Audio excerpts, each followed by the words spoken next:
एक बार भगवान बुद्ध एक गांव में उपदेश दे रहे थे। उन्होंने कहा, हर किसी को धरती माता की तरह सहनशील तथा क्षमाशील होना चाहिए। क्रोध ऐसी आग है जिसमें क्रोध करने वाला दूसरों को जलाएगा तथा खुद भी जल जाएगा।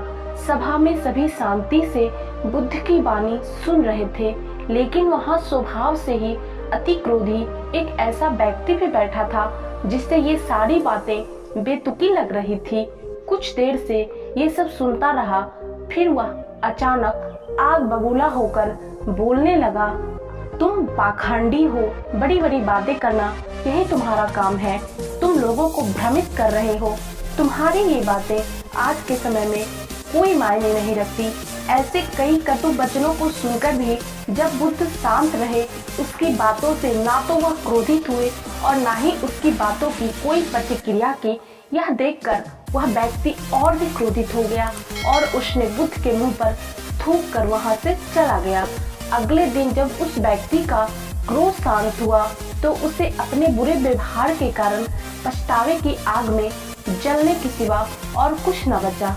जब उसे अपनी गलती का एहसास हुआ तो फिर वह बुद्ध को ढूंढते ढूंढते उसी स्थान पर पहुंचा जहां पर कल उसने बुद्ध का अपमान किया था।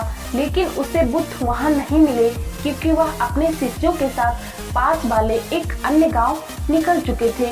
व्यक्ति ने बुद्ध के बारे में लोगों से पूछा और ढूंढते ढूंढते जहां बुद्ध प्रवचन दे रहे थे वहां पहुंच गया। उन्हें देखते ही वह उनके चरणों में गिर पड़ा और बोला, मुझे क्षमा कीजिए प्रभु, मुझसे बहुत बड़ी गलती हो गई है।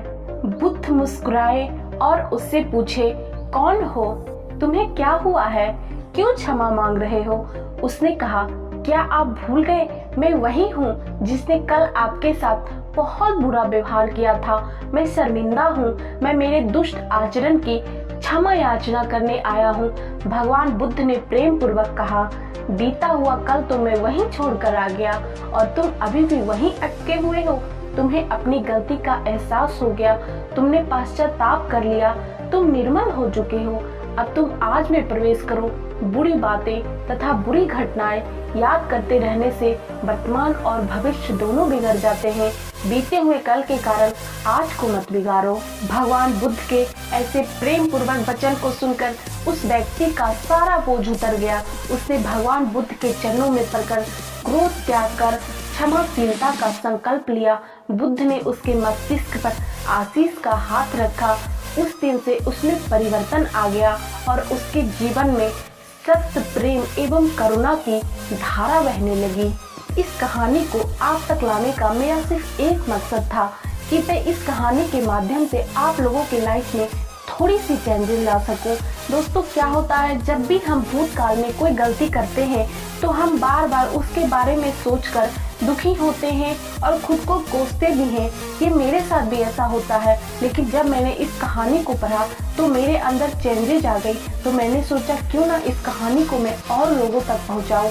और हमें ऐसा कभी नहीं करना चाहिए। गलती का बोध हो जाने पर हमें उससे ये संकल्प लेना चाहिए और उससे सीखना चाहिए कि जो गलती मैंने भूतकाल में की है वो मैं आगे नहीं करूं और उसके बारे में बार बार सोचकर अपने वर्तमान और भविष्य को खराब नहीं करनी चाहिए और एक नई ऊर्जा के साथ वर्तमान को सुदृढ़ बनाना चाहिए। दोस्तों, ये कहानी आपको कैसी लगी कमेंट करके जरूर बताना और चैनल पे नए हो तो चैनल को सब्सक्राइब करके बेल नोटिफिकेशन जरूर प्रेस कर लेना ताकि हमारे चैनल पे आने वाले अगले सभी वीडियो का नोटिफिकेशन आपको सबसे पहले मिले। और वीडियो को एक बार लाइक जरूर कर देना।